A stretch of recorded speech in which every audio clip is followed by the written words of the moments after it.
जानते हैं बच्चों कि 1952 के आसपास हिंदी कहानी के क्षेत्र में नई कहानी का जो है एक नई कहानी जो इस शीर्षक से हमारे सामने प्रस्तुत हुई और उसमें अनेक प्रकार की विशेषताएं दिखाई देती थी, इसलिए उसे ये नाम दिया गया। और इसके संदर्भ में हम अध्ययन कर चुके हैं कि इसे वास्तव में नया पन जो उसमें दिखाई दिया उसके कारण से नई कहानियाँ कहा गया या नई कहानी इसको क्यों नाम दिया गया। ये सब कहानियाँ जो हैं आज़ादी के बाद की कहानियाँ हैं और आप देखते हैं कि समय परिस्थिति के अनुसार जो है साहित्यिक जो है सृजन उसमें बदलाव जो शैली है, बदलाव जो आया है शैली में, चिंतन में, लोगों के परिवेश को देख कर के, क्योंकि कोई भी विधा रही हो, परिस्थितियाँ, सामाजिक परिवेश और मानव मूल्यों के परिवर्तन के साथ ही कहानी के स्वरूप में इनमें अंतर जो है दिखाई देता है, अंतर महसूस किया जाता है। और वो कुछ सब कुछ वो है एक साहित्यकार या कथाकार उसको अपनी दृष्टि से उसका आकलन करता है और उसे कलमबद्ध करता है। नई कहानी के संदर्भ में कहा जाए तो विविध विधाओं का समावेश उसमें हमें दिखाई देता है। रेखा चित्र, लघु कथा, रिपोर्टाज, व्यंग डायरी आदि को भी कहानी का जो है के रूप में उसको समेटने का प्रयास किया गया है नई कहानी के अंतर्गत। आगे देखिए कि अभिव्यक्ति की नवीनता भी हमें दिखाई देती है। नई कहानी अभिव्यक्ति के नए नए माध्यम तलाश कर रही है। मतलब जो नई कहानी नाम दिया गया था सन 1952 से 60 के आसपास की जो बात हम कर रहे हैं नई कहानी के संदर्भ में, उसमें आप देखिए कि अब तो काफ़ी लंबा समय आ गया है, एक अंतर आया है।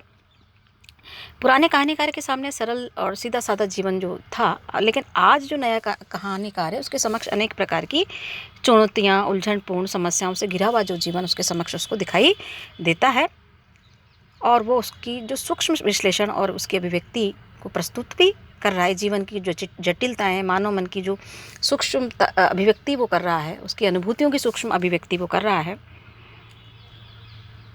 सूक्ष्मता को महत्व दिया गया है। नया कहानीकार किसी भावात्मक, बौद्धिक अथवा हास्योत्पादक प्रभाव की योजना बनाता है तो उसकी उपलब्धि के लिए संपूर्ण अपना सामर्थ्य, अपनी शक्ति, कुछ भी जो भी उसमें वो डालना चाहता है, प्रभाव डालना चाहता है जिससे कि वो प्रभावी बने, वो सबका प्रयोग करता है। वो मनुष्य की अंतर प्रकृति का उसने चित्रण किया है सूक्ष्मता का विश्लेषण करने के लिए। नई कहानी के लेखक किसी भी संवेदना, कौतूहल, उत्सुकता को अपनी अनुभूति का आधार बना करके उसको महसूस करता है, अनुभूति का आधार बना करके कहानी को सृजित कर रहे हैं। तो ये सूक्ष्मता के विश्लेषण को भी नई कहानी में स्थान दिया गया है। अब आगे आप देखिए, स्वतंत्रता के बाद में नई कहानी में व्यक्ति, समाज के उनके जीवन में जो कुछ भी परिवर्तित हुआ है, चाहे समाज हो, चाहे वो आर्थिक क्षेत्र में हो, चाहे वो किसी भी क्षेत्र में ले लो आप, उन सबको अपनी अनुभूतियों के साथ समेटते हुए उसको कहानीकार चित्रित कर रहा है। सामान्यकरण, समान अब मनुष्य, आम आदमी को नई कहानी में स्थान दिया गया है कि पहले जैसे राजा, रानी, किन्नर, देव, इन सबको जो है कथा का आधार बनाया जाता था, लेकिन नई कहानी में किसी भी छोटे से छोटे मानव को ये महत्व दिया गया है, उसको स्थान दिया गया है। मानव मन की जो पीड़ा है, वेदना है, चिंताएं हैं, महत्वाकांक्षाएं हैं, आकांक्षाएं हैं, इन सबको शब्दबद्ध किया है, इसको स्थान दिया गया है। और इस प्रकार से नई कहानी एक विशेष वैशिष्ट्य के साथ हमारे समक्ष प्रस्तुत हो रही है। चरित्र चित्रण की स्थूल टेक्निक से आगे बढ़कर मन की भाव परतों के सूक्ष्म चित्रण में चरित्र की विशेषताएं उद्घाटित उसमें की जा रही है। मानव का जीवन चित्रण, आज की कहानी मानव की कहानी है, उसकी आशा, निराशा, मतलब मानव मन में जितनी भी आशा, निराशा है, उसकी अनुभूतियाँ हैं, परिवर्तन हैं, समस्याएं हैं, सबको जो है व्याख्यायित किया गया है।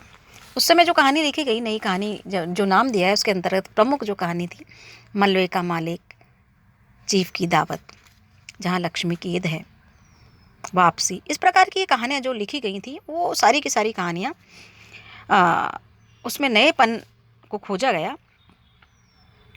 जीवन चक्र, एक औरत, अभिमन्यु की आत्महत्या, इस प्रकार की कहानियाँ, स्त्री पुरुष के संबंधों की कहानियाँ, है ना, अंतर्विरोध की कहानियाँ, बेकारी, अनुशासनहीनता, और उस समय जो भी समस्याएं थी उन सबको इसमें रेखांकित किया गया। आज का कहानीकार मनोवैज्ञानिक विश्लेषण भी प्रस्तुत कर रहा है अपने पात्रों के की मनस्थिति को लेकर के। उसके संवाद जो है सरल है, संक्षिप्त हैं, गतिशील है। इनमें जो कहानीकार थे वो थे मोहन राकेश, उषा प्रेमवदा, राजेंद्र यादव।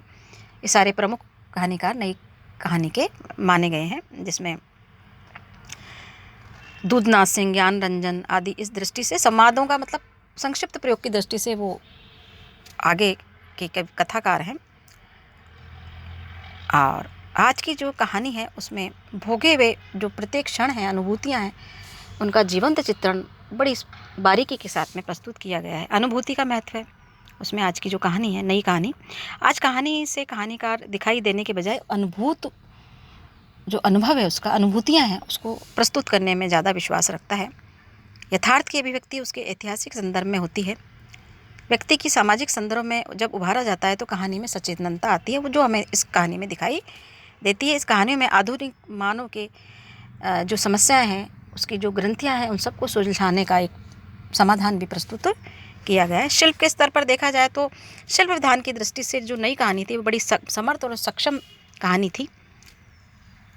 उसकी भाषा शैली, उसके रूप में बड़ा अंतर आ गया है। कहानी के भीतर बंधी भी वो रहती आई है। आज कहानी जो है कैसी है, उसको संकेत, प्रतीकात्मकता, चित्रात्मकता, बिंब आदि के माध्यम से विभिन्न प्रकार की परिस्थितियों को, मानव मन की अनुभूतियों को जो है व्यक्त करने का इसमें प्रयास किया गया है। तो ये एक नई कहानी जो है उसकी एक प्रमुख कुछ संक्षिप्त विशेषताएं रही हैं जो अपने नएपन के कारण बड़ी चर्चित रही हैं। लेकिन आज जो समय, तत्कालीन परिवेश और अभी के जो समय में बहुत अधिक अंतर आ गया है, उसके अंदर और आगे की कहानी, उस समय की कहानी से और आगे की कहानी वो हमारे समक्ष निकल करके आई है। इस प्रकार से ये कहानी जो है बड़ी वैशिष्ट्य के साथ प्रस्तुत हो रही है। संक्षिप्त में कहा जाए तो नई कहानी में नित्य नए प्रयोग हो रहे हैं। बदलते समाज, परिस्थिति सभी को बड़े सांकेतिक ढंग से उसमें व्यक्त किया गया है। नई कहानी में विषय और शिल्प की दृष्टि से उसमें विभिन्न प्रकार के परिवर्तन आए हैं, विविधताएं हैं, उस विविधता को लिए हुए हैं।